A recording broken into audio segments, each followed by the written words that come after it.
Hello, and welcome to another episode of the William Branham Historical Research Podcast. I'm your host, John Collins, the author and founder of William Branham Historical Research at william-branham.org, and with me I have my co-host, researcher, minister, and friend, Charles Paisley, the founder of ChristianGospelChurch.org and the author of Come Out of Her, My People. And together, we're discussing the revival history that happened after William Branham's death, which ultimately led to the charismatic movement and the NAR and beyond. And so, Charles, I had a conversation with Adam yesterday, and I just mentioned some things that I thought was common knowledge, talking about the Pentecostal movement, etc., and he was a little surprised. He asked me what some of the acronyms were, and I came to the conclusion that even though many of these ministries came directly from this thing that we're talking about today, they have whitewashed it so much that the people have no idea where they came from. And it's interesting because he was affiliated with some big names. He was in Morning Star Ministries. He was in Bethel. He was connected to IHOP KC. And he knew some of the names. When he was at Bethel, they actually had him, apparently, he read some of the blue and tan books of William Branham's. He had a few of them. And it was almost required reading. They wanted people to understand how they came to be Bethel, right? And they, the way he described it, there's the set of books that was like almost the required reading, and then there was this other set in a later date that they said, now don't read those because those are whenever he went astray. And so today I wanted to talk a little bit about what it is that the movement largely believed, but more specifically, what did they believe in the message sect? How did it grow and evolve? How did it become the destructive cult that it is today? And the researchers who are listening to this can kind of piece together the gaps, because many of the things that we're talking about came directly from this time period that Bethel, Morning Star, all of these ministries say, this is the good stuff. This is this is when William Branham did not go astray. And they have no idea where this stuff come from. So this will be fun. But more than that, I've had many people who are just not even affiliated with NAR or Charismania or anything like this. They're just researchers in general. And they contact me and they say, do you have any video that really describes what the message believes and stands for? I've had multiple. I had one just last week asking me this, and I looked through what we had. We really didn't have anything that sums it up. So today is a good chance to just kind of sum up what is this mess that's called the message. How does it relate to, what became charismania, the NAR, etc., and how does it differ as a destructive cult? John, I'm looking forward to recording the episode today and going through these things with you. So in our past few episodes, we've been dealing with the history of the message after William Branham died. We worked through the events leading up to the first major schism in the message. And then on the other side of that first schism, the message launched a huge missionary outreach that ballooned and spread these beliefs to millions of people. And so before we talk about how those pieces happened in the aftermath, I think it does make a whole lot of sense to just talk through the beliefs themselves and kind of summarize what they were for people. Yeah, I think that makes a lot of sense. And what is important, and something I've tried to convey through all of the episodes we have recorded, John, is this ideology of the message, and you can trace it backwards in time, you can trace it forwards in time from the message of how it evolved. And this is part of a long-running ideology. This ideology is maybe 250 to 300 years old, is how old I can figure out that this ideology is. And this ideology has boom cycles and bust cycles, okay? It booms and busts, and it booms and busts on this whole last day revival concept. Right, this is hundreds of years old now, this last revival concept, going all the way back into the early 1800s. And they're chasing the last day revival, and they're setting it up, and then it never happens, and it turns out the leaders were dirtbags, and it all falls apart. Bust. And then some of those disciples repeat, okay, we're fine-tuning it, and now we're going for the next last day revival, and it's going to be the end of days, and we're all going to be this and that and the other, and then our leaders turned out all to be scumbags, and it busted again. And then the next realm, okay, it's a boom and a bust cycle. This is how it works for the last 250 to 300 years of this ideology. You can trace this boom and bust cycle. And with every boom and bust, the ideology evolves a little bit. And the people who start the next boom cycle, okay, try to whitewash the past and, deny a lot of stuff that actually happened. And so this is like the important thing, and it's important to realize that it is the chase the last day revival piece that drives the boom cycle, okay? But then it is the underlying corruption of the ideology that empowers basically a cult leader to run the thing that then leads into the boom cycle, the bust cycle, okay, to reset it. So John, the NAR today is entering a bust cycle. Okay, all right, their boom has happened and now they're in the bust. Okay, just like happened in the message, we had the boom, we talked about the bust in our last few episodes, okay? But this is what happened. The boom and the bust cycle drives this ideology. In every cycle, it evolves a little. And detecting those evolutions is really important. One of the things in the message, John, I think before maybe we talk about what makes the message distinct, let's just kind of talk about what this entire movement believed just before the message broke away, okay? Because the NAR, the third wave of Pentecostalism, is made up of multiple factions that recombined in the 1980s and 1990s. The present boom cycle was launched by multiple factions from the latter rain movement that split and had fights and turned against each other in the 50s and 60s, okay? They recombined. Their disciples recombined in the 80s and 90s. I look forward to when we can deep dive chapter 10 in my book, John, because I go through some of this. They recombined in the 1980s and 1990s and ultimately produced the NAR for another boom cycle. Okay, so let's talk about what this thing looked like before it exploded and fell apart in the late 50s and 60s. So one huge belief, which we've talked about a lot, is manifested sons of God. Okay, now the latter rain movement did not invent manifested sons of God. The essential concepts of that have been in this ideology from the earliest boom and bust cycles all the way back to the early 1800s, right? There's just different phraseology for it, different ways to term it, but it's essentially the belief that the church has to reach this special, advanced state. Some call it perfection, some call it perfect holiness, some call it whatever, right? There's different ways that it's termed as it evolves, but the church has to reach some advanced elite state, and upon entering into that elite advanced state of perfect revelations or perfect holiness or perfect, great miraculous power, whatever this is, usually it's kind of all three of those together, the church is going to be empowered to enact the last day events, and the return of Christ will occur.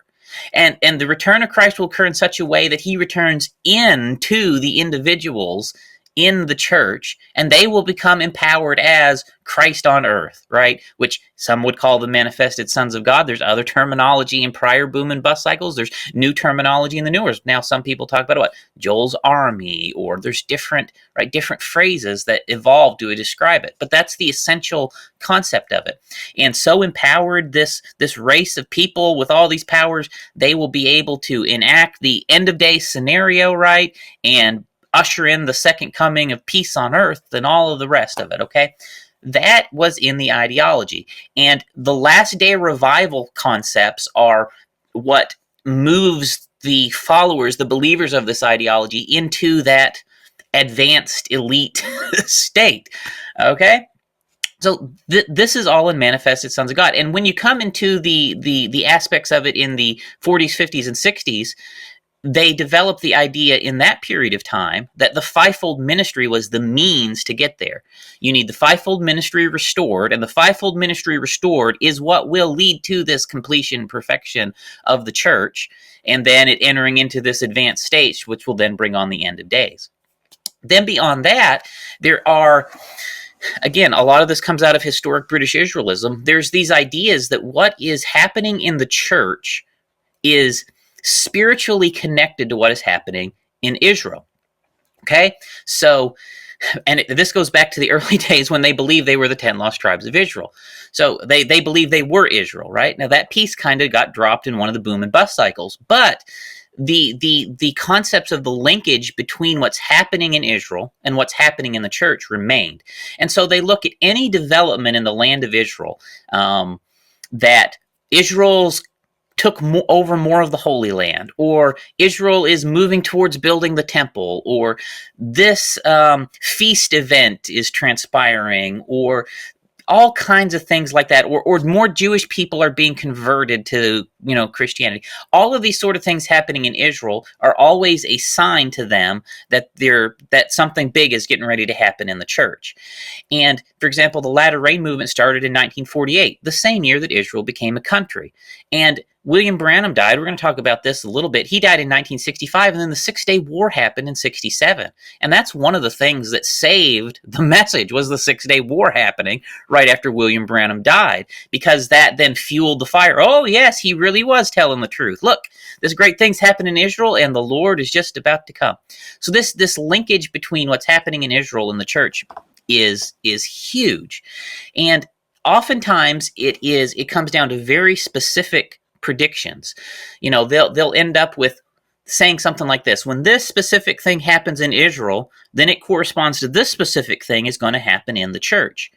And, fill in the blank, whatever that is. They use that formulation, and then they set it up. And now the church is trying to make this thing happen in Israel, or vice versa, in order to have a corresponding spiritual event in Israel versus the church. Okay, so these things, along with all of these deliverance practices where you're casting out demons and devils and spirits and miraculous healings and gifts of the Spirit, all of this is in the message, while it is still part of the broader Latter Rain movement. And the broader Latter Rain movement generally believes all of those things. Now, there's nuance, right? And if we go into the weeds, there's nuance in the different factions. Some factions believe in a rapture. Some factions don't, right? There's nuances like that where you start to get into the weeds, and we could say, oh, we're different, we're not the same. But I want to try and focus, as we do this, John, on the pieces that are common. And what I'm describing today are pieces that are common across all of these groups. So those are things that were in the movement before the message broke away. And I wanted to get them out of the way before we start to talk about what sets the message apart from the rest of that craziness. It's so interesting because Adam and I were just having this discussion. We were talking about, as we were going through, how all of this mess has been kind of whitewashed in the current movements. We began talking about the similarities in the framework, the doctrinal framework that was used. And I made the point that if you examine the doctrines themselves, they'll differ. So if you examine the message of William Branham and you examine IHOP KC, for example, you would never know that it was Branhamism 2.0. But if you take all of the elements of what you're describing and you understand that doctrinally they differ, but strategically they match, then you can kind of see how all of this puzzle fits together. And I was having a conversation also with Steve. I think Steve Montgomery, I think that podcast would probably come out before this one, but I was mentioning this People of Destiny magazine, which has all of the key players, man. It's got John Wimber. It's got C. Peter Wagner. This is heavily affiliated with the shepherding movement, which was, as we've discussed, it was birthed basically right after William Branham died, with Erm Baxter being one of the key figures who was of the Baxter-Branham campaign. So all these people are connected and tied. And most of the elements that you just mentioned, believe it or not, you'll find in an article in this magazine. So they're all joining together. They look nothing like the message. You would look at these people and you'd say, okay, these people are nothing like William Branham. William Branham created this isolationist cult, and they've gone into destruction. Just like they say at Bethel, in the later years, he went astray. But if you look strategically, they're all doing the same thing. So as we get deeper into this, some of the key terms, like you mentioned, manifested sons of God, they play a significant role, because you'll see that theme going through not only the message, it went, as you said, back to the 1800s, and it goes all the way to 2025, which is the current year that we're recording this. So these themes go all the way through, but there's another key element that Adam and I talked about, and that is the fact that what they have done strategically, you'll find common among all of these groups, from Branhamism to IHOP KC to all of them. They try to paint it such that it requires a human hero of the faith to achieve this end of days rapture. And so they look for a human. He can't do it. And like you said, some of them turn out to be scumbags. So that guy kind of dissolves.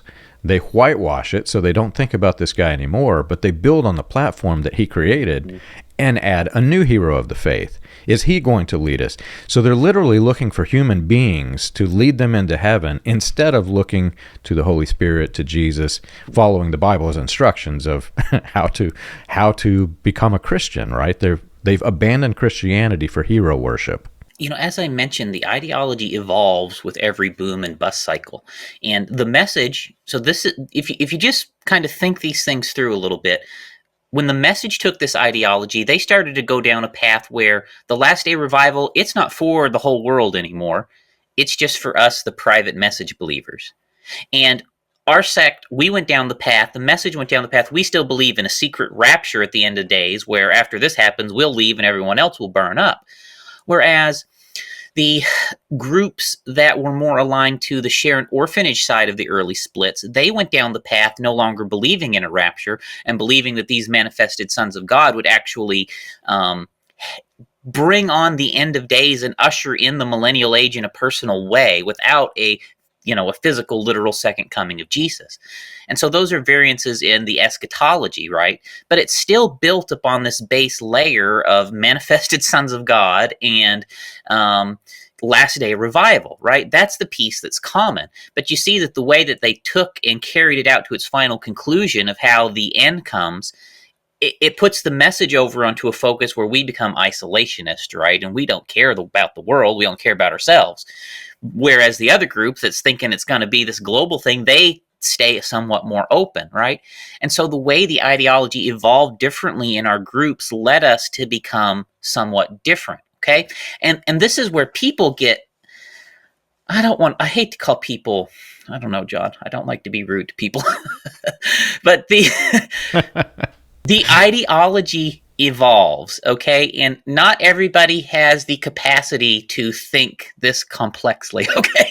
I'll put it like that, where they understand this is an ideology that is evolving, and you have evolved it one way, and we evolved it another, and we share a common root. There are people who are, I will say, they're so brainwashed, John, that they're not able to internalize that and realize that is actually how these things work. It is not angels and visions and things coming and giving this to people. No! They are taking what they learned from someone else and they are slightly adapting it and tweaking it, and that's what produces the differences. But at the root, there's a common root, right? Right. That is the reality of how this thing moves forward. And they are lying to you when they say, I had dreams and visions and angels. And that's all just a bunch of hokum. That is trash. They're lying to you. That's not how this happens, right? Throw all that away and realize the truth. They are taking these ideas from somebody they learned them from and adapting them slightly, okay? And anyways, as you think about it through that, these ideologies evolve differently. So, when you come to the message, John, the first thing that sets the message apart from the rest of that latter rain movement, and we talked about this not too long ago, was with the Elijah stuff, okay? The Elijah beliefs were part of this broader stream of thought. And in the groups that ended up going on to produce the NAR and that side of things, they ended up taking these Elijah beliefs and it evolved into a generation of Elijah, a company of Elijah, all those beliefs. Whereas we took the same beliefs and they evolved into a singular Elijah figure. Okay, and the singular Elijah figure was actually more in line with the historic belief going back, 250 years. And so again, it comes off it's the same ideology and it just evolves and starts to diverge, but you've still got a lot of commonality. Well, the most distinctive and the most important distinctive doctrine of the message was our belief that William Branham was the Elijah prophesied in Malachi 4, 5, and 6. We didn't believe that was a generation of Elijahs. We didn't believe that was a company Elijahs. We didn't believe any of that stuff in the way that the NAR and them evolved it. We believed that was specifically William Branham. The Elijah anointing came on him. And as such, he was Elijah the restorer. He was the one who had come to the church to restore it to a perfect state. Right? Both of our movements are restorationists. We're trying to get back to the book of Acts. But we were going to get back to the book of Acts through William Branham being the restorer, being the Malachi 4, 5, and 6. And so that started to be a belief that developed in the late 40s, and certainly by 1952, you start to have people believing that about William Branham. And that is what gives William Branham his authority to do everything else that follows, okay? If William Branham wasn't this Elijah figure and had set himself up as that in the minds of people, none of the rest could have happened. So that's why we focus, I know I myself focus a lot on the Elijah piece and focus a lot on trying to understand that and look at that, because it is absolutely the foundational, distinct belief of the message. You have to believe William Branham is this Elijah prophet to then believe he had the authority to do everything else that followed, right? Everything else in the message is predicated on the belief that William Branham had the authority to do this, starting as that Elijah prophet. Absolutely. And I had this discussion a few times with a few different people. They were a little surprised whenever I started mentioning that William Branham had basically indoctrinated his entire following to believe that when you read the passage from the end of the chapter of Malachi that it applied to William Branham. The biggest shock is because Branham wasn't Jewish. And when you read the title line of that scroll, it says an oracle of the Lord to Israel, and not even to the Gentiles. So they're a little bit surprised. However, these are people who have studied the NAR, and they understand that Paul Cain was tied to Branhamism, and they kind of got the pieces that we're talking about today a little bit, but they didn't understand the generation of Elijah thing.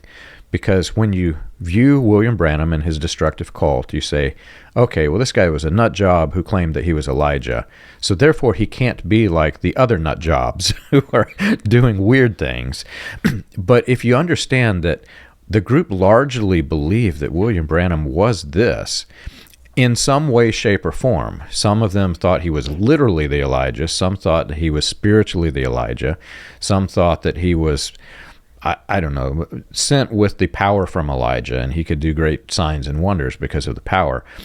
However it manifested, they all kind of believed it, and that's why he was so popular. But then when he died, how do you reconcile this? So what the movement did, by and large, was over time they gradually introduced the idea, like you said, of the generation of Elijah. So now each one of these ministries does not have to have an Elijah figure leading them. And so we see other names used. I was talking to some guy recently on the phone, and he said that his cult, they started claiming that the guy was David. And he started talking about his doctrines. Well, it's manifested sons of God. But they have reinterpreted it. Now they're following a David instead of an Elijah. However, the movement by and large has decided that now we have this generation of Elijahs. Now we need a new human figure to step forward and lead us into the end of days revival. So the concept is the same. The doctrine has changed. It's still the same foundation. And that's really the key concept to understand when you think about how this movement just kind of dispersed into a bigger mess. It is a universal belief in the message. In fact, I would say if you don't believe this, you don't believe the message. It is a universal belief in the message that William Branham is the Elijah of Malachi chapter 4. That is a universal belief in the message, and it is the foundational, distinct belief of the message. And that happened after, and don't let people tell you this was the end of his life. Don't be silly. This happened, okay? This was going on. This was from the days that he met Gordon Lindsay. Okay, Gordon Lindsay's the one who gave him this idea, for goodness sakes, okay? This was from the beginning, ladies and gentlemen, of his popularity, okay? That he was doing this Elijah shtick. Don't let people fool you into thinking that all this craziness started at the end. It did not. Everything I'm talking about so far was happening from very early on. So William Branham was pushing himself as the Elijah, the most key distinct belief of the message. And as he established that authority in the minds of his followers, that he was this restorer figure who was going to take them back to the book of Acts, they started to accept just any wild thing that he would say because he was sent from God to restore. And most people in the message believe that he was vindicated to be that through a variety of different things. A voice spoke at the river, a light shined over his head, the halo in Sam Houston Coliseum, signs, wonders, miracles. There's a lot of different things that they believe validate William Branham to be this Elijah figure. And through the Historical Research podcast, John, I think we debunked literally every last one of those things, okay? It's all a hoax, ladies and gentlemen. It's an end-to-end hoax, okay? He wasn't the Elijah, and all of the vindications of that are all scams. Every last one of them is a fake, made-up story, okay? Or a highly exaggerated story. So that's the first piece that started to establish his authority. But then a few years later, he does another thing that raises the bar on his authority, okay? So it's 1949, he starts insinuating he is Elijah. But in 1960 and 1961, that is when he starts to introduce the idea that he's also a seventh church age messenger. Okay, and he basically teaches that there were 7 ages of church history, right, which is a common dispensational belief, but what he does uniquely, and he borrows this from the Jehovah's Witnesses, he says that each of these 7 ages had a special messenger. And essentially, that messenger set the formula for salvation for that age. You had to accept his message for that age to be saved, okay? And with each age, it tweaked, it changed. And so with that piece, now he has given himself the authority to change the formula for salvation for the 7th age. You now must believe him. And so now, as you come to 62, he is both, in the minds of his followers, Elijah the prophet, the restorer, and he is the 7th church age figure who is the most senior leader of the church in the last days. Okay, so those are the 2, I would say, most foundational things to establish the authority of William Branham. And in the minds of his followers, it is his status not as just a generic prophet, but it's his status as the Elijah of Malachi 4 and this supposed 7th church age messenger that gives him the authority to do everything else that followed and to introduce every other doctrine and practice that followed. And to the people who are in the message, keep in mind that this was all a stage act. And if you look at the different stage personas that were used, it gets really interesting because the concept that we're talking about, the manifested sons of God, the Malachi 4 prophecy, this pre-existed Branham. You can go back and you can see Charles Fox Parham, who's claiming to be the Elijah successor to John Alexander Dowie. Dowie was another Elijah figure, and these Elijah figures seem to be very common back in the old days. And then whenever William Branham started his ministry, obviously he connected with F.F. Bosworth, who was in the Dowie's sect, Dowie's cult. Bosworth was trained under the notion that we must have this Elijah. However, William Branham, while working with Roy Davis in the early years, we see that there is some hints that it was an Elijah/Moses thing happening. Remember, he said, as Moses was given 2 signs, so am I, William Branham, given 2 signs. He was taking on the persona of a Moses figure instead of an Elijah figure, which makes you wonder, and it's speculation, we'll never know the answer because we don't have recordings of Davis, but it makes you wonder if Davis presented himself, Roy Davis, as the Elijah from Revelation coming to be one of the 2 witnesses, and Branham was the Moses. You'll never know, but why did Branham choose Moses and then change over to Elijah? We'll never answer that question. But keep in mind, as you're thinking through this, that it was all a stage act for him, and he very easily switched from Moses to Elijah with no explanation as to why he switched. Right. And it's important to note, since we're trying to talk about the kind of the common beliefs of the message, within the message, nobody ever thinks or says anything about Roy Davis. Okay. Roy Davis is never mentioned at all, right? It's basically everything starts with William Branham. Although we know Roy Davis was indeed a mentor who influenced William Branham, but to the message itself, Roy Davis is not a figure who's ever mentioned or ever talked about. But the truth is that is indeed where William Branham got a lot of his ideas. Have you ever wondered how the Pentecostal movement started, or how the progression of modern Pentecostalism transitioned through the latter rain, charismatic, and other fringe movements into the new Apostolic Reformation? You can learn this and more on William Branham Historical Research's website, william-branham.org.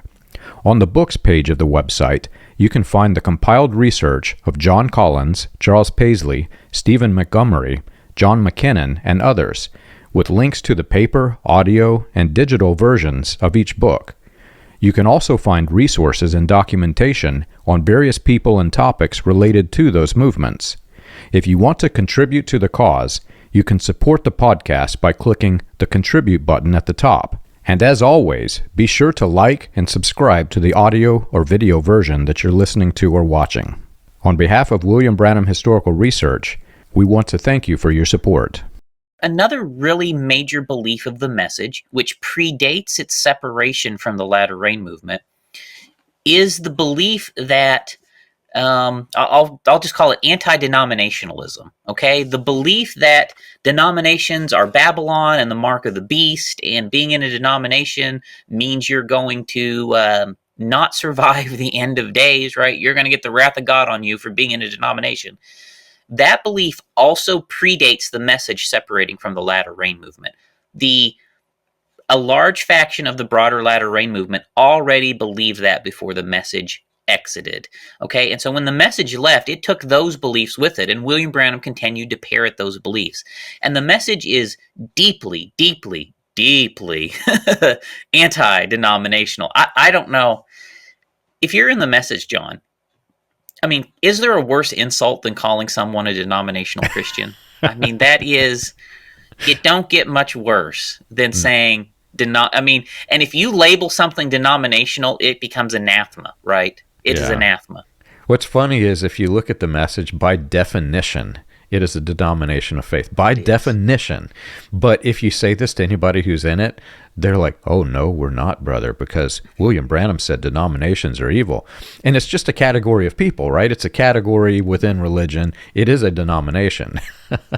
When the message opposes denominationalism, they don't use the dictionary definition of the word denomination. Okay, in their minds, in the message, a denomination is essentially, you could boil it down to this: they have if you have created a statement of faith and you have organized a formal, incorporated fellowship sort of a structure, you're a denomination. Right. Those are really the two things: a statement of faith and a formal, organized fellowship structure.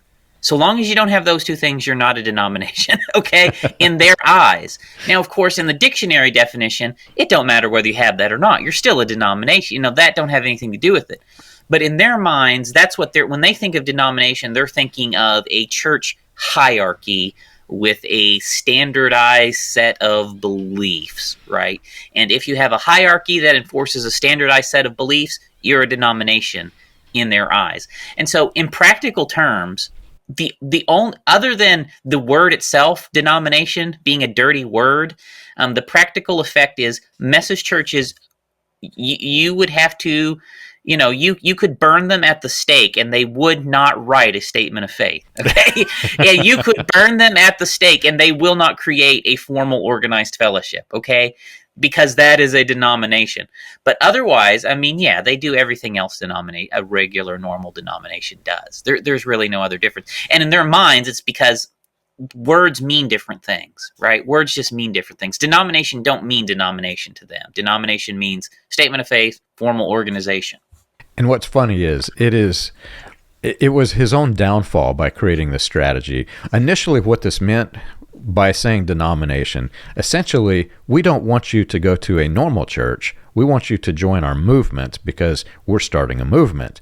And if you come out of your church, now we have more people in our movement. That's essentially what he was saying. He said, you're in cold former religions, come out of those. All of the denominations, come join us and become part of our cult. That's how it started.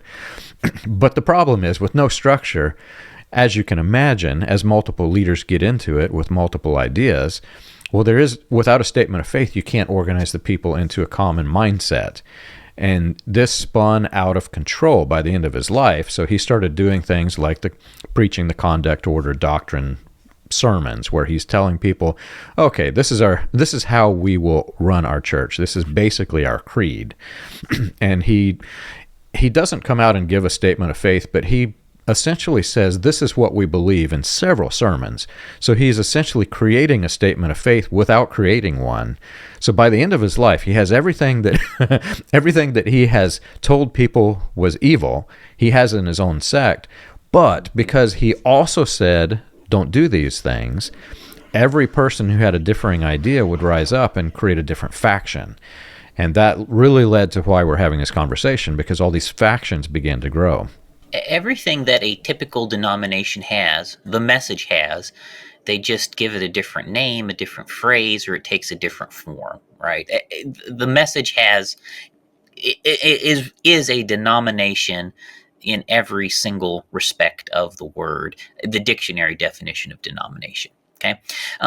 Now, if you think, though, about what they eliminate, okay, the pieces that they eliminate are the pieces that we would call are the checks and balances in a normal religious Christian group, okay? If you have a child molester preacher in the Methodist Church, okay, you have a higher authority you can go to and hold them accountable, right? Not so in the message, okay? If you have a message preacher that goes rogue, there is no structures to hold him accountable and stop him from going rogue. It is just going to happen, okay?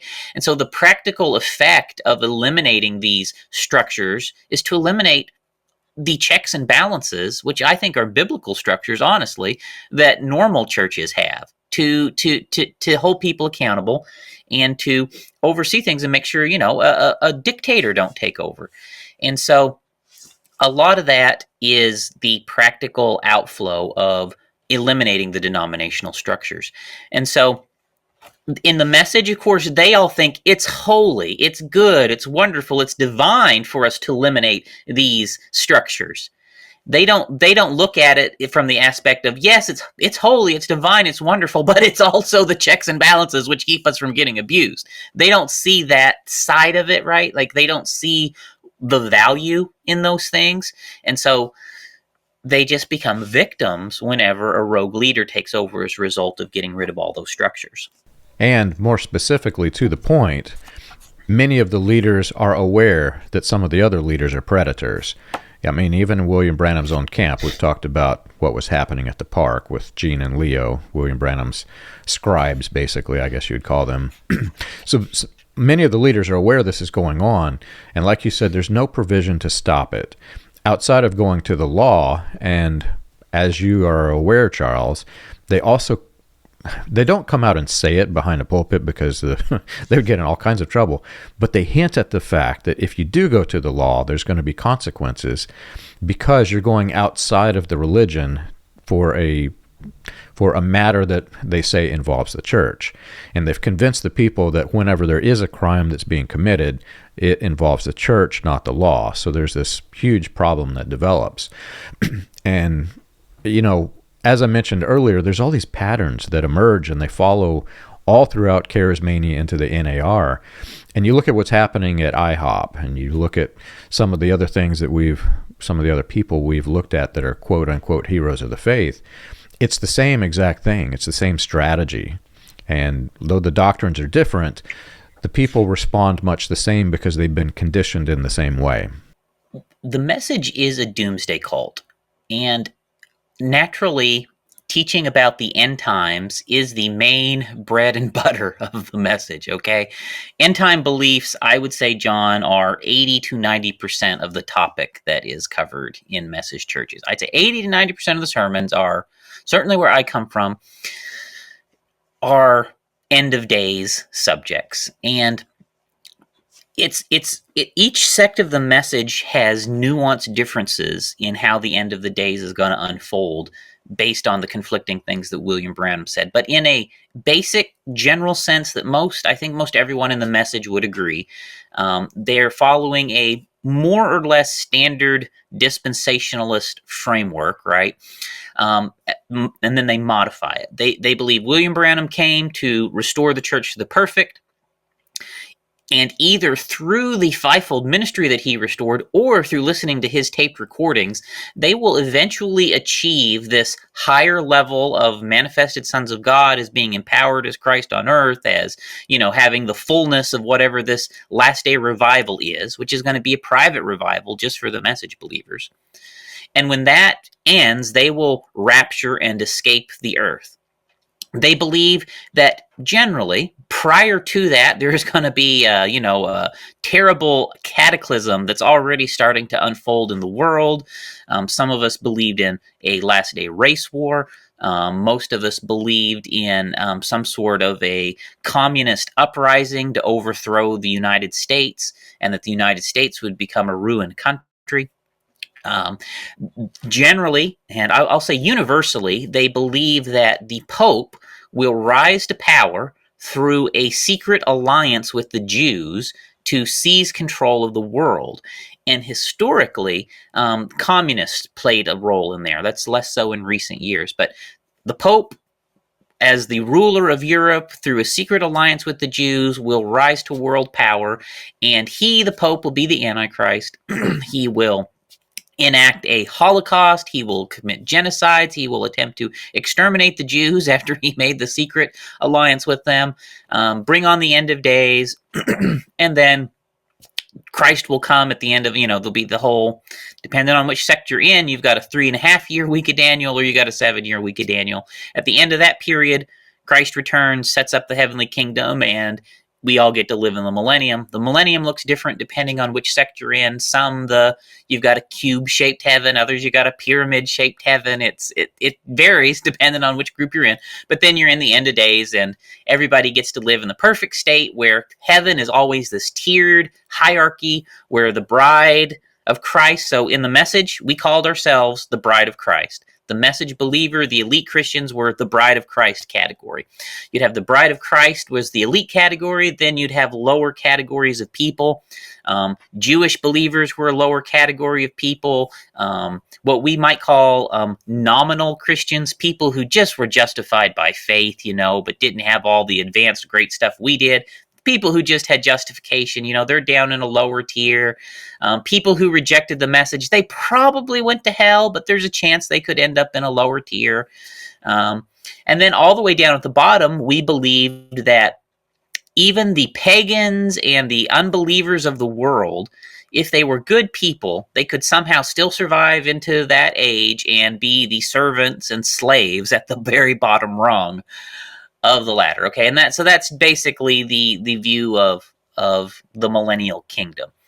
And I think that generally describes what the average message believer believes about that. There's minor variations here or there depending on which sect, but that is a generally widely held belief. And the key phrase in all of that is that the doomsday focus cannot be overstated. There is such a doomsday focus in this religion that you are constantly thinking about it throughout your entire day. You are thinking about the world ending. I remember stories growing up of family members who, they said as a child, as they're waiting to get on the bus, they were actually crying and wanting to run back in the house because what if the world ends while they're in school? It's so focused that the children are afraid. That's how bad this is. Yet at the same time, as I mentioned with the patterns, doomsday is the moneymaker. Because if you can convince all of the people that the world is soon to end, you can also convince them that they don't need their money. And if you can convince them of those two things and pass a basket, you can make a lot of money. And it's not just the message that does this. You can, in the research that I've published, you can go back and you can see the history leading up to the message cult.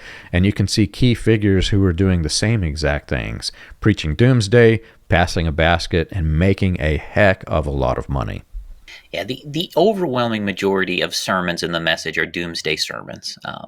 Like I said, 80 to 90% of message sermons are doomsday sermons.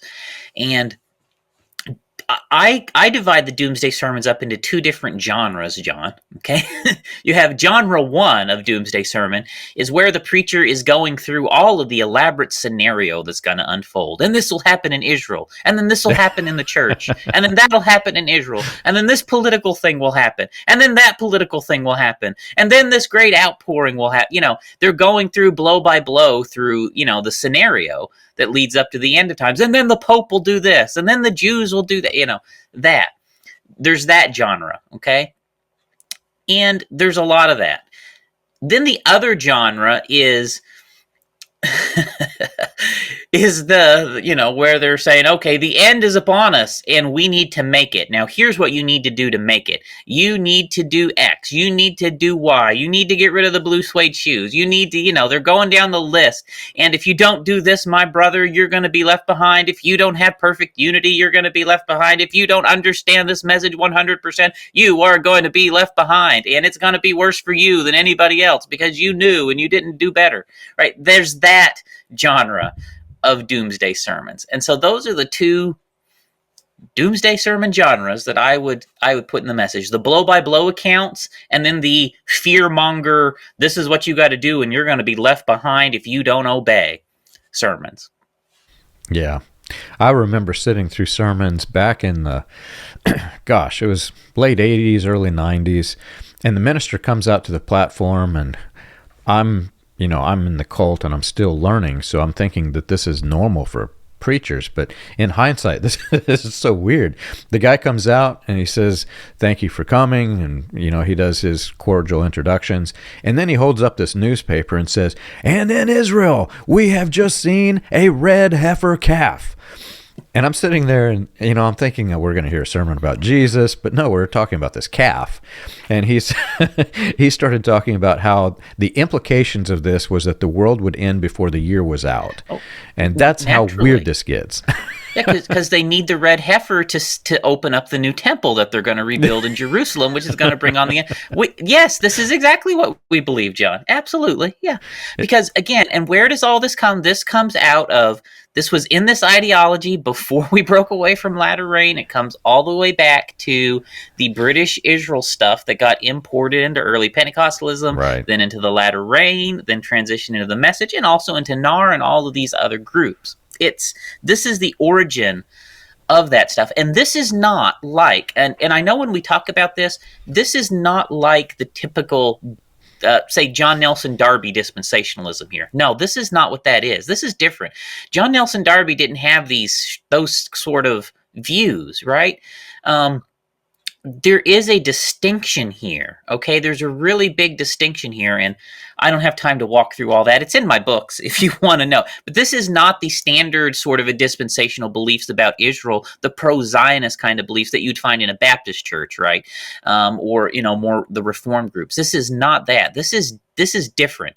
The impetus of these things that came from British Israel roots have a different focus, a different flavor, and a whole different spin than the pieces that came out of the John Nelson Darby system, which I'm not saying the John Nelson Darby system is good either, but I'm just saying they are distinct. They're not the same thing. Okay.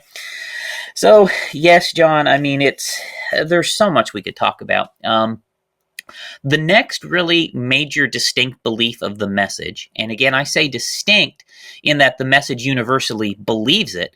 This belief, though, was also in the latter rain movement before the message split away. And it was also in British Israelism, so many of these beliefs follow the same path. And this belief is serpent seed. Serpent seed is a critical belief of the message. It is Really important, and again, it follows that same path through British Israelism, through the British Israelites and early Pentecostalism, into the Latter Rain movement, William Branham, and then on down. And there's almost also absolute certain evidence that this is a core belief of the Ku Klux Klan through Christian identity, and William Branham reported learning it in a church that had been planted by the national leader of the Ku Klux Klan. Okay, so it's racist. It's definitely racist. William Branham definitely said he learned it from racists, and so there's just no way around it. And the belief is essentially that Eve had relations with the serpent in the Garden of Eden. Cain was the child of that perverted sexual union, and he is literally a child of the serpent, and he fathered a race of people who are predestined to damnation. And anyone in that line of descent is predestined to damnation. And less commonly, I'll just say privately among the leaders, it's always said that that is a particular race of people. You can guess who, and that is the descendants of Cain. They trace it. Most of the people who keep the racial view, which is not the majority. The average rank and file don't take the racial view in the message, but the ones who do, they will trace it through Noah's Ark, through either Ham or Ham's wife, one or the other, Ham or Ham's wife. It comes through, and then Ham's offspring carry that line forward, and then they'll look at the curse of Canaan, okay? The curse of Canaan, which they often will call the curse of Ham, which there's no such thing as the curse of Ham in the Bible, but William Branham called it the curse of Ham, so they call it the curse of Ham, but it's really the curse of Canaan in the Bible. And then they, apply that to a particular race of people to say that they're cursed for all eternity to be servants to everyone else because they are descended from the serpent. And keep in mind, Gordon Lindsay, who was also the founder of Christ for the Nations Institute, was in the Christian identity movement from which most of these thoughts were birthed. The British Israel combined with the racism in America, when those two merged, it became Christian identity. And this was one of the key concepts in Christian identity, was the fact that there is this evil bloodline among the people. And you mentioned a point that I want to draw out just a little bit. There are two classifications of people in the message. There are those who believe that it is a literal bloodline that exists in the world today, which is Christian Identity 101. You have to, like you said, you can use your mind to focus where you think that this bloodline lies, what race it lies in. But then there's this other weird people. So in the message, William Branham said in no uncertain terms that it was a bloodline, a physical bloodline that was created whenever the serpent and Eve mated, and then that bloodline entered the earth. But I have actually sat through specific preachers, I'm not going to mention their names, and they said that this was a literal bloodline until the flood, and then after the flood it became a spiritual bloodline. They never really explain how this comes to be. How does it jump from a from a human bloodline to a spirit? They never explain this. But you're faced with this weird thing, right? Because if you look at the flood story and you look at the sons of Noah and their daughters, well, this bloodline would have existed, right? There's no way it would not have existed. So after the flood, you're faced with this weird concept. Well, so it's a spiritual thing, but what happened to the bloodline? And so I've been in these sects, and I've been, growing up with a questioning mind. I wanted to know how all things work. I struggled with this, man. What do you do with that? What do you do with the physical bloodline that was a problem, and how does it become spiritual? And I've come to the conclusion that the men who do this are fully aware that this is a racist doctrine, and yet through cognitive dissonance, they can't discount William Branham for being a racist. So what they'll say is, well, he taught the non-racist version of this, and it became a spiritual bloodline. That's how they've reconciled it. And they're leaving out the fact that William Branham is working directly with the key figures in the Christian identity and in the white supremacy movements. So you can't whitewash this. There's no way to whitewash it. It was a purely racist doctrine. Yep, and it is certainly still a racist belief among many people here in the United States, but not everybody. I won't say everybody, but certainly a lot of people in leadership are fully aware that the thing is racial. My. So the next thing I'll mention, John, is the Godhead. How does the message view the Godhead? Now, most people on the outside, I think, have the perception of the message as being oneness or modalist in the way that the United Pentecostal Church is. And that is true of the majority of the message. The majority of the message, I'll say 2/3 of the message, is modalist in a way that is pretty similar to what the United Pentecostal Church or oneness Pentecostalism does. So that's 2/3. However, William Branham taught multiple versions of the Godhead, and as a result, the sects of the message have multiple versions of the Godhead too. About maybe close to 1/3 hold an Arian view of the Godhead, like the Jehovah's Witnesses. So you've got, and that's actually exactly where William Branham got it too. So he taught, the oneness, kind of a UPC sort of a version of the Godhead, but he also taught an Arian Jehovah's Witness style version of the Godhead. And so you have both. So, and the modalist view is God the Father, God the Son, God the Holy Ghost are all one single indivisible being, and God just switches offices or modes. He basically changes his title depending on what he's doing. The Arian view is that Jesus is not God, but he was indwelt by the Holy Spirit, by God, and then that the Holy Spirit and God the Father are a single indivisible God, right? So you basically have God the Father, who is the Holy Spirit, and Jesus, his perfect human son in whom he indwelt. That is, I would describe it as a neo-Arian view of the Godhead, and is, I would say, about 1/3 of the message follows that version.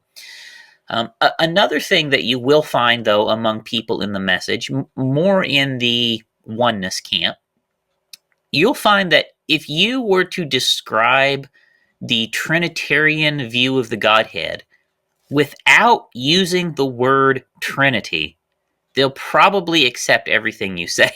Okay? Because it is more the word Trinity that they object to than the actual meaning of that word. Because William Branham told everybody, and everybody believes, that Trinity is the belief in 3 independent gods. That's what the message believes. The message believes that if you're a Trinitarian, you believe in 3 independent gods. And so they reject Trinitarianism on that basis. But if you would just explain the Trinitarian view of the Godhead without using the word Trinity, most of the people in the oneness faction would probably find no problem with the way that you explain the Godhead. And I just want to throw that out there to people, because I think it's important to realize it's just that word Trinity that tends to be a trigger word, rather than necessarily the underlying definition of what that word is. And the irony is that William Branham preached every single version or flavor of the Godhead. In one church, he's preaching that everything in God is a Trinity. Everything in God is a Trinity. In another one, he says the word Trinity is not even the Bible. You ministers using Trinity, you've got the mark of the beast. In another one, he says that Jesus is God the Father is the same as God the Son. He's preaching the oneness doctrine. And in another one, he is saying, thank you for sending the Holy Spirit, the third person in the Trinity. So he's preaching every single flavor, every single version of it. And what's funny is the fact that when you look at many of the biographies or the critical studies of William Branham's doctrines, almost every historian will say that he was modalist. They will never mention the fact that he wavered from one side to the other. Sometimes he would go to one city and he would be Trinitarian, and he'd go to another city and be oneness, and then the next city he would be Trinitarian again. So they never mention this kind of flip-flop, and I've come to the conclusion that he was probably an atheist because he had no convictions, and you can't really, this is a core doctrine of your faith. You cannot waver on this. You either pick one or the other. If you do pick one, you change your mind and you stick with it. He doesn't do this. It's all a stage act. So I've come to the conclusion that he was likely an atheist. Yeah, William Branham was teaching Trinitarian-style beliefs all the way to the year of his death, right? There's even quotes in 1965 of him espousing a Trinitarian view of the Godhead, using the word Trinity, So, I mean, it's something he did throughout, and you're right. He went back and forth, and he didn't do just oneness or Trinitarian. As I said, he also taught the Arian Jehovah's Witness style too. So he's got 3 different Godhead views, depending on the crowd he's speaking to, maybe the book that he read before he went to bed the last night. I don't know, exactly always what caused him to change back and forth. Some of it does seem to be he's catering to the crowd in front of him, right? I think that is definitely part of it. But yeah, you're right, John. He wavered back and forth, and that's what ended up producing the variation within the message. So it's important that if you do interface with the message people to realize they're not uniform in these beliefs, and depending on which route you go, it's going to be a different sort of a conversation. So the next thing I want to point out, John, is how message believers view the message itself. So William Branham, a lot of the way that he advanced his ideology was through how he interpreted symbols in the Bible. A whole lot of the unique beliefs of the message are not based on the plain reading of the Bible, but what we believed symbols in the Bible meant. So William Branham would say, this symbol here means this thing. And then we accept, yes, this symbol means this thing. And because of that, then we get, it leads us down to interpretation. But there's nothing in the Bible that actually says this symbol is this thing. It's all based on us thinking William Branham was this Elijah and the 7th church age messenger who had this authority to tell that to us. And so the importance of the message itself derives from those sort of interpretations of symbols.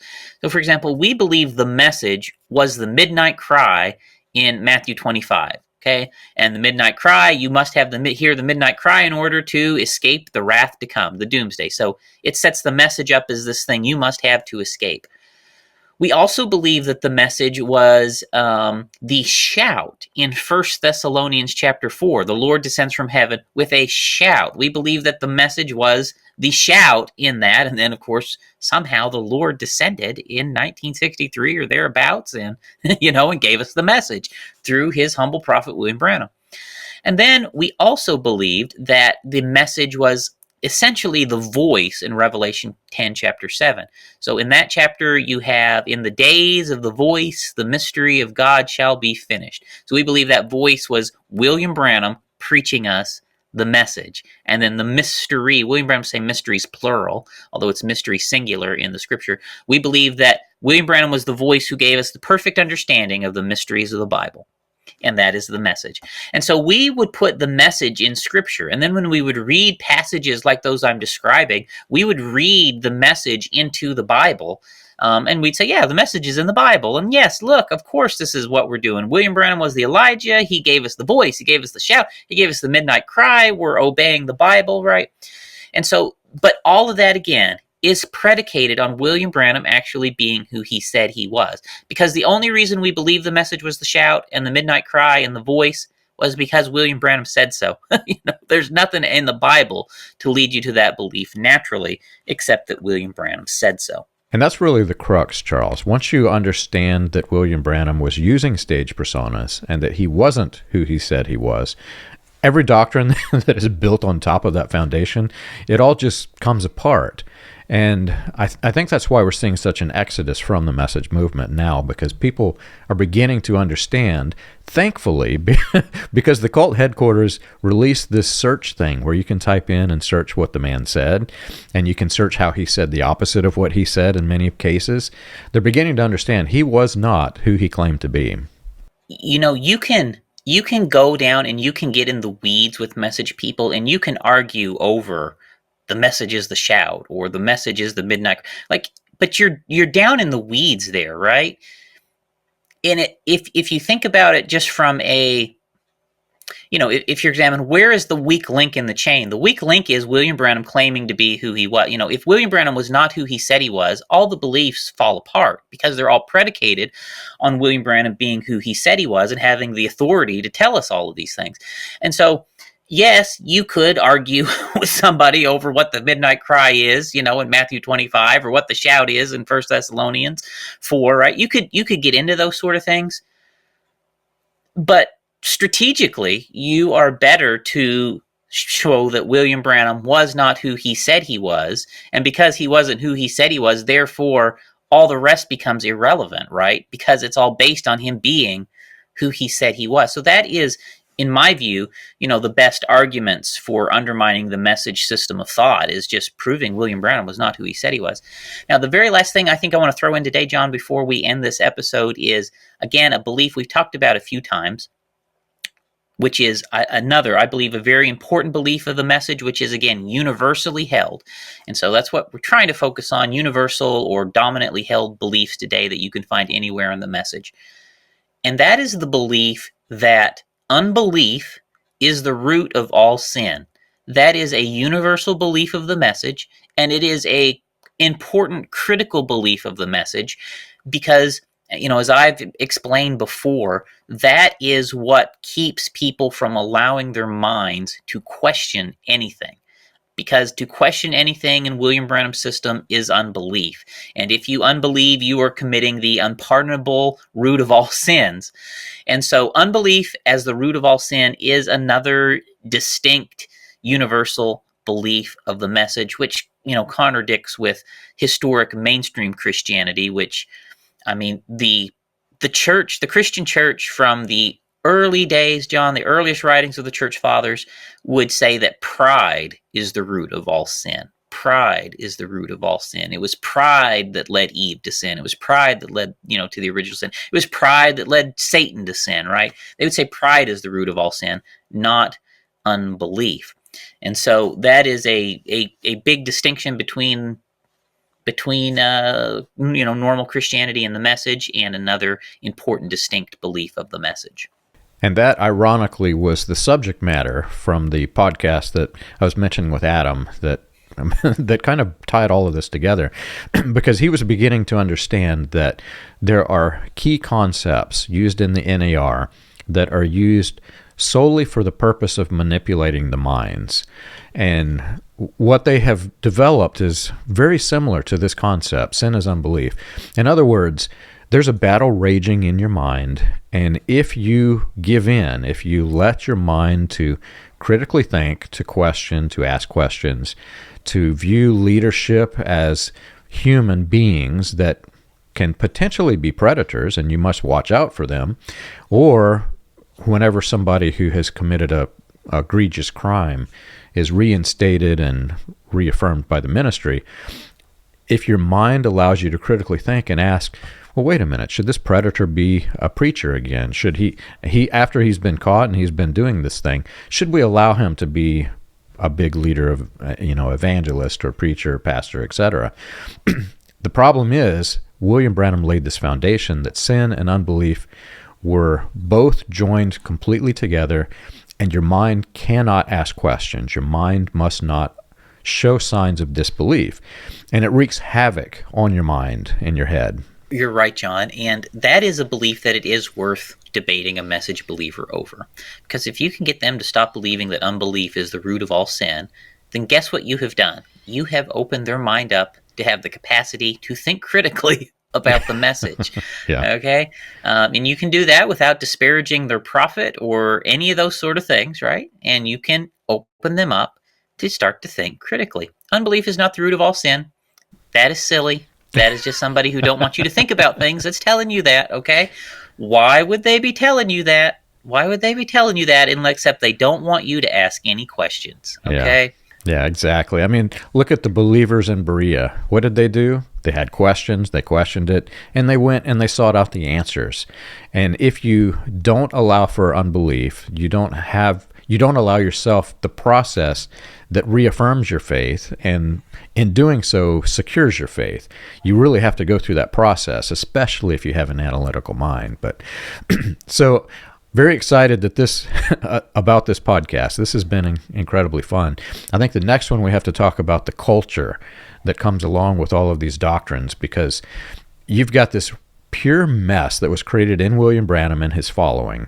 And all of these key figures that reference this ministry as their stepping stone to charismania, to the NAR, they're referencing this mess that we've talked about today, but combined with the mess came the culture. And the culture is really what blossomed into the, C. Peter Wagner calls it in this magazine that I was holding up, he calls it's the new third wave. And William Branham called it the third pull. So there's these concepts that, yes, they're different. They have different foundations, but the themes are so close and so similarly aligned that it created a culture, and that culture began to blossom. So very excited to get into the next one. So if you've enjoyed our show and you want more information, you can check us out on the web. You can find us at william-branham.org and christiangospelchurch.org. For more about the history of William Branham and the healing revivals, read Come Out of Her, My People, available on Amazon and Kindle.